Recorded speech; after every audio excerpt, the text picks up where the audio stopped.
Hello and welcome to the Oppression Olympics, where we are finally going to answer the age-old question of who has it worse, trans men or trans women? Just kidding. We are actually going to answer a question I get a lot as a trans voice teacher. Is it harder to masculinize or feminize your voice? But if you want to debate in the comments whether trans men or trans women have it worse, that would really help to drive up engagement. Hi, I'm Renee, and I'm a gender-affirming voice teacher.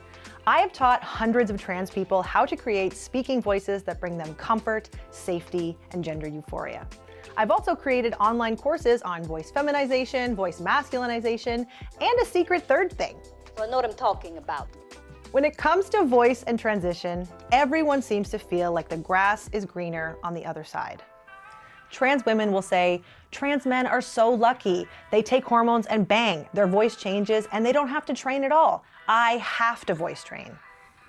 And trans men will say, trans women are so lucky. Their voices are so flexible, they can change their voice without even taking hormones. I have no choice but to take hormones. Let's start with some myth busting. Not all trans men can simply take hormones and magically get the perfect masculine voice of their dreams. That may happen if they're lucky, but studies have shown that 21% of people who go on testosterone are not completely satisfied with their voice and subsequently seek out voice training anyway. On top of that, some people may not want to take testosterone, but still want to work on masculinizing their voice. Oh, what's this? The online course I made specifically because there's a massive lack of information on the subject? Fancy that! Links in the description.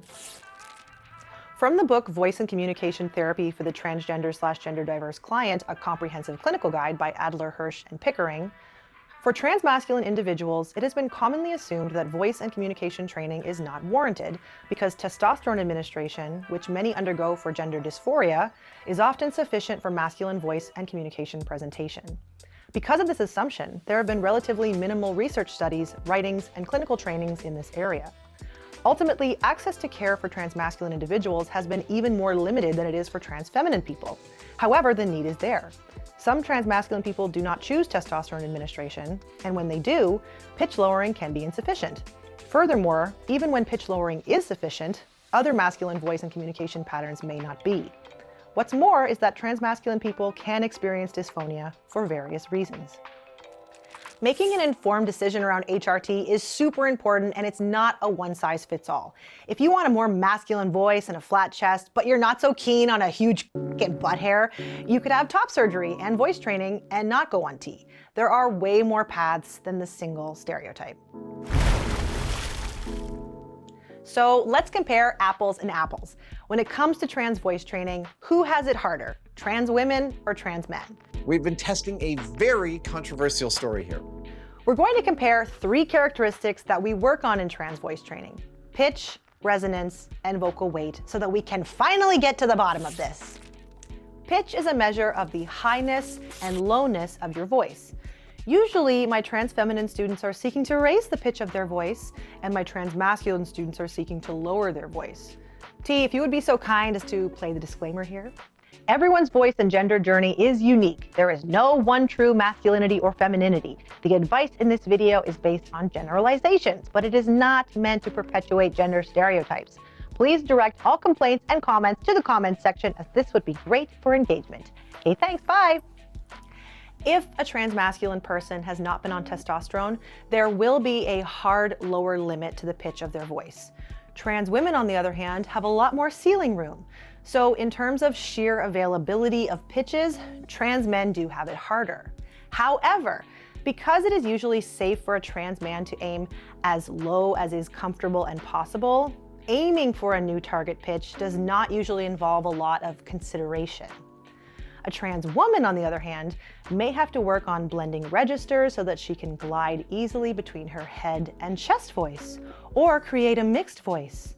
She may have to aim for pitches that are in a higher part of the speaking range and avoid accidentally flipping into her upper register.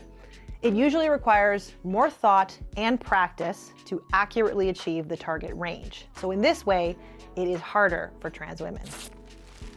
Resonance is a measure of relative brightness and darkness of a vocal sound. It is distinct from pitch, but your ear may perceive it as high and low at first. Sometimes it's referred to as vocal space, since it is directly related to how much space there is in the vocal tract, as controlled by your muscles and anatomy. A smaller vocal tract creates a brighter sound, and a larger vocal tract creates a darker sound. Typically, trans women are seeking to brighten, and trans men are seeking to darken. T, disclaimer. Everyone's voice and gender journey is unique. There is no one true masculinity or femininity. The advice in this video is based on generalizations, but it is not meant to perpetuate gender stereotypes. Please direct all complaints and comments to the comments section, as this would be great for engagement. Okay, thanks, bye! Thank you.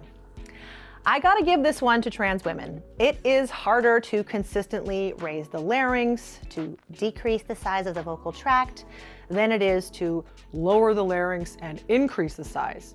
This is because we have a very natural mechanism built in for lowering the larynx, which is yawning.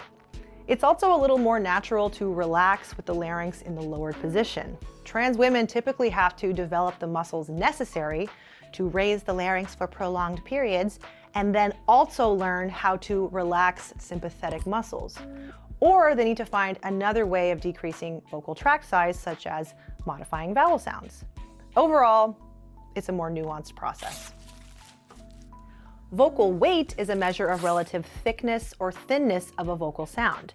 Typically, trans women are seeking to have a lighter, thinner sound, and trans men are seeking a thicker, heavier sound. T, show the... Thank you. This one I have to give to trans men.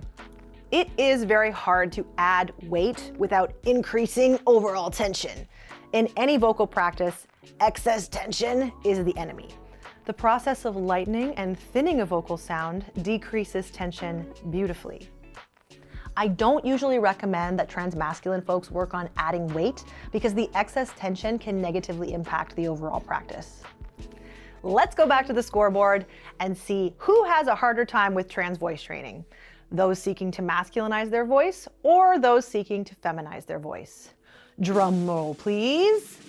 It's a tie! Yes, voice training is equally hard for everyone, but as you've seen here today, it is hard in a different way depending on your starting point and your goals. I know it's not that clickbait satisfying, but stick with me here. I think we see this across other aspects of transition as well. And oftentimes, our experience of all the steps left ahead of us or behind us in transition can make our road feel entirely uphill. But the grass is not greener on the other side, and even if it were, comparison is the thief of joy. Do you really feel better knowing that another part of the community has it easier or harder than you? Me neither. And at this moment in history, our time is much better spent finding ways to come together in community and support each other rather than worry about who has it harder. And I'm sure this will still be true if you're watching this video in the far future. If some of this trans voice information has piqued your interest, I have a ton of free trans voice resources here on YouTube as well as on my website. You may have seen some pop up over here during the video. That's all for today. I've been Renee, and I hope this helped. And trans men will say, trans women are so lucky. They can change their voice. The line, let me do that again.